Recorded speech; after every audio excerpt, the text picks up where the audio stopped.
नमस्कार दर्शक बंधु शुभ संध्या आमे नहीं आसु देश विदेश राज्य 20 गुरुत्वपूर्ण खबर खबर भल लगे वीडियो को लाइक करने सहित चैनल नुले सब्सक्राइब करी आपण जिलार ना लिखिदेवे जहाँफल प्रत्येक दिन आपण जिलार खबर किसी ना कि अपडेट पाइपर तेज कौन रही आज सन्धार खबर चलता नजर पकाइबा। प्रथम खबर आज हूँ गणेश चतुर्थी गणेश पूजा कटक भुवनेश्वर आसी नुआ गाइडलाइन एने कमिशनरेट पुलिस बड़ सूचना गणेश पूजा स्वतंत्र गाइडलाइन जारी कर जी न मानिब दृढ़ कार्यानुष्ठान प्रत्येक पूजा स्थल सीसीटीवी बाध्यतामूलक बाण उपर निषेध डीजे उपर निषेध अल्प साउंड दे भक्ति गीत बजाय अनुरोध ता सहित बड़ बड़ तोरण न तैयारी करने निर्देश रही राति 10टा पर हो पार मेलोडी भसाणी उत्सव बेले बाण फुटाइबा उपर संपूर्ण रोक लगाई ता सहित कहुई भसाणी कि स्वतंत्र तारीख बाहर। परवर्ती खबर राज्य में भयंकर वर्षा बंगोपसागर सृष्टि है लघुचाप जहाँफल आगामी 3 दिन पर्यंत प्रबल अति प्रबल वर्षा हेब 30 तारीख पर्यंत राज्य में वर्षा विशेषकर मालकानगिरी कोरापुट अंचल ऑरेंज वार्निंग जारी करिछि पाणीपाग विभाग ता सहित 20 जिला को येलो अलर्ट करिछि विशेषकर कहु समुद्र को मत्स्यजीवी को जमा जावाक मना कराइछि तलिया अंचल को सतर्क रहिबा कहु। परवर्ती खबर चांचल्य खबर कार सहित भासी गला गोटे परिवार एमती एक सड़क दुर्घटना जहां आपण माने शुणिले आश्चर्य होइजिबे तबे कहु कार यात्रा करुवा 4 जनक मृत्यु होइछि समस्त लोक गोटे परिवार जो माने एक कार रे तिरखड़ गाउथिले घटना मुताबिक परिवार सदस्य शोकर छाया खेली जाइछि कहु यात्रा करुवा दंपति एवं 2 पिला भासी जाइथिले घंटा घंटार कठिन परिश्रम पर शेष 4 जनक मृतदेह उद्धार कराइछि मृतदेह पोस्टमार्टम मक्का पठाइछि तमिलनाडु एही परिवार ऋतुरे जल प्रपातर मजा नापी तिरिखड़ जाइथिले तिरिखड़ जलप्रपात देखिकी से आसुथिले कार मालिक 43 वर्ष राजेश एवं रायपुर ठिकादार भाव काम करते स्त्री पवित्रा झील सौजन्य पुओ सौम्य तेज 4 वर्षर पुओ 7 वर्षर झील समस्ते कार जाऊे हठात प्रबल वर्षा पानी जो कार बन्या भासी जाता द्वारा तदंतकारी टीम उद्धार करने चेष्टा करते किंतु घटनास्थल मृत्यु होता। परवर्ती खबर 29 तारिख में स्कूल छुट्टी घोषणा एनिकी सरकार बड़ सूचना सारा ओडिशा रे समस्त सरकारी अनुदान प्राप्त स्कूल छुट्टी रनिकी विश्वविद्यालय बंद सरकारी सूत्र अनुसार राज्यर अगस्ट 29 तारिख में राज्यर समस्त उच्च शिक्षा प्रतिष्ठान स्कूल को छुट्टी घोषणा कर सरकार।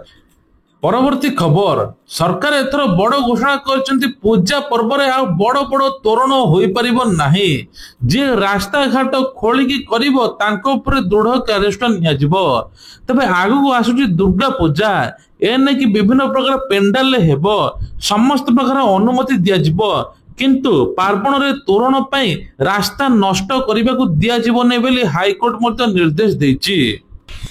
परवर्ती खबर रही रेलवे स्टेशन भुशुड़ा छात कटक रेल स्टेशन एभली बड़ अघटन घटी भुशुड़ा रेल स्टेशन प्लाटफर्म छात आ तले थिले यात्री तेरे प्लाटफर्म 1-2 रु भुशुड़ी गला निर्माणाधीन छात प्राय 50 मीटर पर्यंत छात भुशुड़ी सूचना मिली रेल धारण उपर पड़ी भुशुड़ी छात बोली कहुच्छी तेरे जहाँ जो ट्रेन यातायात विलंबित होता उपर सेड किसी अंश ट्रैक उपर पड़ी रही एजाए कौन श्रमिक कौन यात्री क्षयक्षति रिपोर्ट आसना हेले रेलवे इन्स्पेक्टर सूचना दी जेहेतु प्लाटफर्म भांगा काम चलता से भांगे बेले तले कहीं नथिले उन्नतीकरण बैरिकेड कर कहार किसी क्षयक्षति होइनी।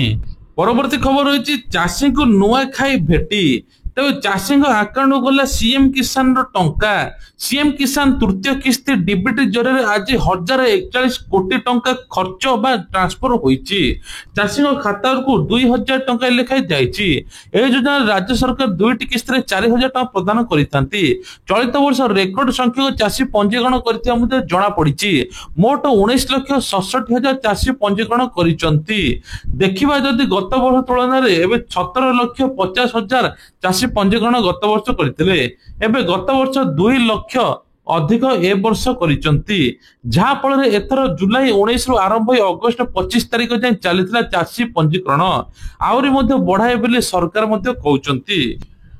ପରବର୍ତ୍ତୀ ଖବର ଅଛି ଆସିଲା ବଡ ଖବର ବଦଳିବ ଜିଏସଟି ସ୍ଲାବ ଖାଦ୍ୟଠୁ ପୋଷାକ ସବୁ ଶସ୍ତା ହେଇଯିବ ସମସ୍ତଙ୍କୁ ଦିବାଲି ଉପହାର ଦେବେ ସରକାର। ତେବେ ଖୁବ୍ ଶୀଘ୍ର ଜିଏସଟି ହାର ପରିବର୍ତ୍ତନ ହେବା ପାଇଁ ଯାଉଛି। ଜିଏସଟି ହାର ମାତ୍ର 2ଟି ସ୍ଲାବକୁ ହ୍ରାସ କରାଯିବ। ସରକାରଙ୍କ ଏହି ନିଷ୍ପତ୍ତି ଯୋଗୁଁ ଖାଦ୍ୟ ଠାରୁ ଆରମ୍ଭ କରି ପୋଷାକ ଘର ନିର୍ମାଣ ପର୍ଯ୍ୟନ୍ତ ସବୁକିଛି ମୂଲ୍ୟ ହ୍ରାସ ପାଇବ। ଆସନ୍ତା ମାସରେ ଜିଏସଟି ପରିଷଦରେ ଏକ ବୈଠକ ଅନୁଷ୍ଠିତ ହେବ। ତେବେ ବୈଠକରେ ଜିଏସଟି ହାର ସମ୍ପର୍କରେ ଆଲୋଚନା କରାଯିବ। ଜିଏସଟିର 4ଟି ସ୍ଲାବ 5%, 12%, 18% ଏବଂ 28% ହ୍ରାସ କରି କେବଳ 2ଟି ସ୍ଲାବ ରହିବ ଯେମିତିକି 5, 18 କରାଯିବ। ଏହି ପରିବର୍ତ୍ତନ ଦୈନନ୍ଦିନ ଆବଶ୍ୟକ ଜିନିଷକୁ ଶସ୍ତା ମଧ୍ୟ କରିବ ବୋଲି କୁହାଯାଉଛି। ଯେମିତିକି ଏକ ରିପୋର୍ଟ ଅନୁସାରେ ସେଲୁନ, ବିୟୁଟି ପାର୍ଲର, ଜୀବନ ସ୍ୱାସ୍ଥ୍ୟ ବୀମା ଉପରେ ମଧ୍ୟ ଟିକସ ପରିବର୍ତ୍ତନ ହେବ। ସେଗୁଡିକ 5% ଲାଗିବ। ତା ସହିତ ପୋଷାକ ଏବଂ ଅନ୍ୟାନ୍ୟ ଖାଇବା ଜିନିଷ ମଧ୍ୟ 5% ଲାଗିବ। ସିମେଣ୍ଟର ଜିଏସଟି ସ୍ଲାବକୁ 28% ରୁ 18% ହ୍ରାସ ମଧ୍ୟ କରାଯିବ। ପରବର୍ତ୍ତୀ ଖବର ରହିଛି ଭିତରକନିକା ଆସନ୍ତା 30 ତାରିଖର ପକ୍ଷୀ ଗଣନା ଆରମ୍ଭ ହେବ। ଅଗଷ୍ଟ 30 ତାରିଖରୁ ପକ୍ଷୀ ଗଣନା ଆରମ୍ଭ ହୋଇ ସେପ୍ଟେମ୍ବର 1 ତାରିଖ ପର୍ଯ୍ୟନ୍ତ ଚାଲିବ। 3 ଦିନ ଧରି ପକ୍ଷୀ ଗଣନା ହେବ। ଗତ ବର୍ଷ ତୁଳନାରେ ଚଳିତ ବର୍ଷ ଅଧିକ ପକ୍ଷୀ ଥିବା ଆଶାବାଦୀ ଅଛନ୍ତି ବୋଲି ବନ ଅଧିକାରୀ କହିଛନ୍ତି। ପରବର୍ତ୍ତୀ ଖବର ରହିଛି ବୈଷ୍ଣବ ଦେବୀ ଯାତ୍ରା ସମୟରେ ଭୂସ୍ଖଳନ ପାହାଡ ଧସି 31 ଜଣଙ୍କର ମୃତ 20ରୁ ଉର୍ଦ୍ଧ୍ବ ଆହତ। ଜାମ୍ମୁ କାଶ୍ମୀରରେ ବାଦଲ ଫଟା ବର୍ଷା ତାଣ୍ଡବ ପ୍ରବଳ ବର୍ଷା ଯୋଗୁଁ ଜାମ୍ମୁ କାଶ୍ମୀର କଟରାରେ ଅର୍ଦ୍ଧକୁମାରୀ ନିକଟରେ ମାତା ବୈଷ୍ଣବୀ ଦେବୀ ମାର୍ଗରେ ଭୟଙ୍କର ଭୂସ୍ଖଳନ ହୋଇଛି। ପାହାଡ ଧସିବା ଫଳରେ ମୃତ୍ୟୁ ସଂଖ୍ୟା 31କୁ ବୃଦ୍ଧି ପାଇଛି। 20ରୁ ଉର୍ଦ୍ଧ୍ବ ଶ୍ରଦ୍ଧାଳୁ ଆହତ ହୋଇଛନ୍ତି। ଜାମ୍ମୁ କାଶ୍ମୀର କଟରା ଜିଲ୍ଲାର ଅନ୍ଧକୁଆରୀ ପାଖରେ ଲ୍ୟାଣ୍ଡ ସ୍ଲାଇଡ୍ ହୋଇଛି। ଏହା ଫଳରେ ପ୍ରତ୍ୟେକ ଦିନ ହଜାର ହଜାର ଶ୍ରଦ୍ଧାଳୁ ବୈଷ୍ଣବୀ ଦେବୀ ମନ୍ଦିରକୁ ଯାଇଥାନ୍ତି। ତେବେ ଗତକାଲି ହଠାତ୍ ଭୂସ୍ଖଳନ ଯୋଗୁଁ ପାହାଡରୁ ମାଟି ବିଶାଳ ପଥର ଖସିବାରୁ 31 ଜଣଙ୍କର ମୃତ୍ୟୁ ହୋଇଛି। ପରବର୍ତ୍ତୀ ଖବର ହେଉଛି ଚାଷୀ ପଞ୍ଜୀକରଣ ଅବଧି ବଢିବ ଚାଷୀଙ୍କ ପାଇଁ ଖୁସି ଖବର ବର୍ତ୍ତମାନ ସିଏମ କିଷାନ ଟଙ୍କା ଆକାଉଣ୍ଟକୁ ଯାଇଛି। ଯେଉଁ ଚାଷୀ ଏଯାଏ ପଞ୍ଜୀକରଣ କରିନାହାନ୍ତି ସେମାନଙ୍କ ମଧ୍ୟରେ ଖୁସି ଖବର ମଧ୍ୟ ଆସିଛି। ସରକାର ଚାଷୀ ପଞ୍ଜୀକରଣ ଅବଧିକୁ ବଢାଇବାକୁ ଯୋଜନା ମଧ୍ୟ କରିଛନ୍ତି। କିଛି ଦିନ ବଢାଇଥିଲେ ପୁଣି ଆଗକୁ ମଧ୍ୟ ଆହୁରି ବଢାଇବେ ବୋଲି କହିଛନ୍ତି। ଆଉ ସପ୍ତାହେ ବଢାଇବା ପାଇଁ ପ୍ରସ୍ତାବ ଦେଇଛନ୍ତି ଉପମୁଖ୍ୟମନ୍ତ୍ରୀ କେବି ସିଂ ଦେଓ। ଉପମୁଖ୍ୟମନ୍ତ୍ରୀ ପ୍ରସ୍ତାବକୁ ଗ୍ରହଣ କରାଯାଇଛି ବୋଲି ଘୋଷଣା ହୋଇଛି। ପରବର୍ତ୍ତୀ ଖବର ହେଉଛି ଘଟଗାଁ ମା ତାରିଣୀ ପୀଠ ବିକାଶ କାର୍ଯ୍ୟର ସମୀକ୍ଷା କଲେ ମୁଖ୍ୟମନ୍ତ୍ରୀ। ଲୋକସଭା ଭବନରେ ମୁଖ୍ୟମନ୍ତ୍ରୀ ମୋହନ ଚରଣ ମାଝୀ ଘଟଗାଁ ମା ତାରିଣୀଙ୍କ ପୀଠରେ ସମନ୍ୱିତ ବିକାଶ କାର୍ଯ୍ୟ ସମ୍ପର୍କରେ ସମୀକ୍ଷା କରାଯାଇଛି। ଏଥିପାଇଁ 215 କୋଟି ଟଙ୍କା ବିନିଯୋଗ କରାଯିବ। ଏହି ବୈଠକରେ ମନ୍ଦିର ଚତୁଃପାର୍ଶ୍ୱ ଅଞ୍ଚଳର ବିକାଶ ଏବଂ ସ୍ଥାନୀୟ ଲୋକଙ୍କର ମଧ୍ୟ ମତାମତ ନିଆଯାଇଛି। ଭକ୍ତ ଶ୍ରଦ୍ଧାଳୁ ସ୍ଥାନୀୟ ଲୋକଙ୍କ ସୁବିଧା ଦୃଷ୍ଟିରେ ରଖି ଉନ୍ନତିମୂଳକ କାର୍ଯ୍ୟ କରାଯିବ। ପରବର୍ତ୍ତୀ ଖବର ହେଉଛି ସେପ୍ଟେମ୍ବର 1 ବା ପହିଲାଠୁ ବଦଳିଯିବ ସବୁ କିଛି ନିୟମ ପକେଟ ଉପରେ ସିଧା ପ୍ରଭାବ ପକେଇବ। ଗ୍ୟାସ ଦର ବଢିବ କ୍ରେଡିଟ ଏବଂ ଡେବିଟ କାର୍ଡକୁ ନେଇ ନୂଆ ନିୟମ ତା ସହିତ ମଧ୍ୟ କୁହାଯାଉଛି ପେଟ୍ରୋଲ ଡିଜେଲ ସବୁ କିଛି ବଢିଯିବ। ଏପଟେ ସରକାର ମଧ୍ୟ ଜିଏସଟି ସ୍ଲାବ ଦୀପାବଳିରେ ଯାଇକି ଘୋଷଣା କରିବେ କିନ୍ତୁ ଏବେଠୁ ପକେଟର ପ୍ରଭାବ ପଡିବ ବୋଲି କୁହାଯାଉଛି। ତାପରେ ପୁଣି କିଛି ଶସ୍ତା ହୋଇପାରେ। ବିଶେଷ କରି ସବୁଠାରୁ ବଡ କଥା ହେଲା ଷ୍ଟେଟ ବ୍ୟାଙ୍କର ଋଣ ଆପଣ ମାନେ ଯଦି ହୋମ ଲୋନ ନେଉଛନ୍ତି ଏହାର ମଧ୍ୟ ପରସେଣ୍ଟ ବଢିବ ଯାହା ଫଳରେ ଆପଣଙ୍କୁ ଅଧିକ ଇଏମଆଇ ଦେବା ପାଇଁ ପଡିବ। ଧରିନିୟନ୍ତୁ 50 ଲକ୍ଷ ନେଉଛନ୍ତି ଆପଣଙ୍କୁ 3 ରୁ 4 ହଜାର ଟଙ୍କା ଯେତିକି ଦଉଥିଲେ ତାଠାରୁ ଅଧିକ ଦେବା ପାଇଁ ପଡିବ ବୋଲି କୁହାଯାଉଛି। ପରବର୍ତ୍ତୀ ଖବର ଚୀନକୁ ଧମକାଇଲେ ଟ୍ରମ୍ପ ଚାହିଁଲେ ଧ୍ୱଂସ କରିଦେବୁ। ଆମେରିକା ଚୀନ ସହିତ ସମ୍ପର୍କ ବଜାୟ ରଖିବା ସପକ୍ଷରେ ଏନେଇ ଆମେରିକା ରାଷ୍ଟ୍ରପତି ଡୋନାଲ୍ଡ ଟ୍ରମ୍ପ ପୁଣି ଥରେ ସ୍ପଷ୍ଟ କରିଛନ୍ତି। ଏହା ସହିତ ହ୍ୱାଇଟ ହାଉସରେ ଦକ୍ଷିଣ କୋରିଆର ରାଷ୍ଟ୍ରପତି ଲି ଜାଏ ମଙ୍ଗଙ୍କ ସହିତ ଭେଟଘାଟ କରି ତାଙ୍କ ସହିତ ଚୀନକୁ ସିଧାସଳଖ ଧମକ ମଧ୍ୟ ଦେଇଛନ୍ତି। ଡୋନାଲ୍ଡ ଟ୍ରମ୍ପ ଏହି ବକ୍ତବ୍ୟ ପରେ ଏହି ସମୟରେ ଆସିଛନ୍ତି ଯେତେବେଳେ ବାଣିଜ୍ୟ ପ୍ରଯୁକ୍ତିବିଦ୍ୟା ସାମରିକ ସୀମାକୁ ଆମେରିକା ଚୀନ ମଧ୍ୟରେ ଉତ୍ତେଜନା ଜାରି ରହିଛି। ଟ୍ରମ୍ପ ମଧ୍ୟ କହିଛନ୍ତି ଆମେ ଛାଡିବୁ ନାହିଁ। ସୁଭଦ୍ରାକୁ ନେଇକି ବଡ ଅପଡେଟ ପୁଣି ମିଳିଲା ସୁଭଦ୍ରା ଟଙ୍କା। କିଛି ଲୋକଙ୍କୁ ସୁଭଦ୍ରା ଟଙ୍କା ଯାଇଛି। ତେବେ କୁହାଯାଉଛି ଯୋଉମାନଙ୍କୁ ମୃତ ଦର୍ଶାଯାଇଥିଲା ସେମାନେ ପୁଣି ଆବେଦନ କରିଛନ୍ତି ତା ସହିତ ଭେରିଫାଇ କରି ଯୋଗ୍ୟ ହିତାଧିକାରୀଙ୍କୁ ଟଙ୍କା ଯାଇଛି। ତା ସହିତ 21 ବର୍ଷର ହିତାଧିକାରୀ ମାନେ ସୁଭଦ୍ରା ପୋର୍ଟାଲ ମଧ୍ୟ ଆବେଦନ କରିପାରିବେ। ସେମାନଙ୍କୁ ଏକ ସାଙ୍ଗରେ 2 ରୁ 3ଟି କିସ୍ତି ମଧ୍ୟ ମିଳିବ। ଏନେକି ଉପମୁଖ୍ୟମନ୍ତ୍ରୀଙ୍କର ବଡ ସୂଚନା। ମହିଳାଙ୍କୁ ସଶକ୍ତିକରଣ ଆତ୍ମନିର୍ଭରଶୀଳ କରିବା ପାଇଁ ସରକାର ବିଭିନ୍ନ ଯୋଜନା କରୁଛନ୍ତି। ସେଥିପାଇଁ ସୁଭଦ୍ରା ଯୋଜନା ମଧ୍ୟ ଅନ୍ୟତମ। ଏନେକି ସରକାର ମଧ୍ୟ କହିଛନ୍ତି। ତେବେ ଭତ୍ତା ଟଙ୍କାକୁ ନେଇକି ବଡ ଅପଡେଟ, ଏଣିକି ଭତ୍ତା ଟଙ୍କା ମଧ୍ୟ 80 ବର୍ଷର ଉର୍ଦ୍ଧ୍ୱ ହିତାଧିକାରୀଙ୍କୁ 3500 ମିଳୁଛି। ତା ସହିତ କିଛି ଲୋକ ଏପର୍ଯ୍ୟନ୍ତ ରହିଥିଲେ ଯାହାକୁ ଭତ୍ତା ମିଳିନାହିଁ, ତାଙ୍କୁ ପୁଣି ଭେରିଫିକେସନ କରାଯିବ। ଯଦି ସେମାନେ ଯୋଗ୍ୟ ହୋଇଥିବେ ତାଙ୍କୁ 3500 ମିଳିବ। 60 ବର୍ଷର ଉର୍ଦ୍ଧ୍ୱ ହିତାଧିକାରୀ 1250 ଟଙ୍କା ପାଇବା ପରିବର୍ତ୍ତେ ତାଙ୍କୁ ଅଧିକ ଟଙ୍କା ମିଳିବ ବୋଲି ଏପଟେ ସରକାର ସ୍ତରରେ ମଧ୍ୟ ଘୋଷଣା କରାଯିବ। ପୁଣି ତା ସହିତ ଆଉ ଗୋଟେ ମଧ୍ୟ ବଡ ଖବର ଏଥର କୁହାଯାଉଛି ଯେ ରାସନ କାର୍ଡକୁ ନେଇକି ବଡ ଅପଡେଟ। ରାସନ କାର୍ଡ ଅଗଷ୍ଟ 31 ତାରିଖ ପୂର୍ବରୁ କରିଦିଅନ୍ତୁ KYC। ପୁଣି କୃଷ୍ଣଚନ୍ଦ୍ର ମହାପାତ୍ର ସୂଚନା ଦେଇଛନ୍ତି।